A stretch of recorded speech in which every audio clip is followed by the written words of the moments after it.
Chào tất cả mọi người nha. Hôm nay em xin giới thiệu đến quý anh chị một căn nhà một lầu một trệt thuộc phường Bình Chuẩn, Thuận An, Bình Dương cũ, nay thuộc phường Thuận Giao, Hồ Chí Minh. Căn nhà sổ hồng riêng lầu trệt với diện tích 60 m², thổ cư 100%. Nhà có phòng ngủ dưới dành cho người già và trẻ nhỏ.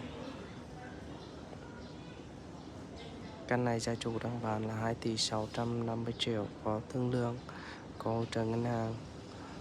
Nhà nằm hướng chính bắc.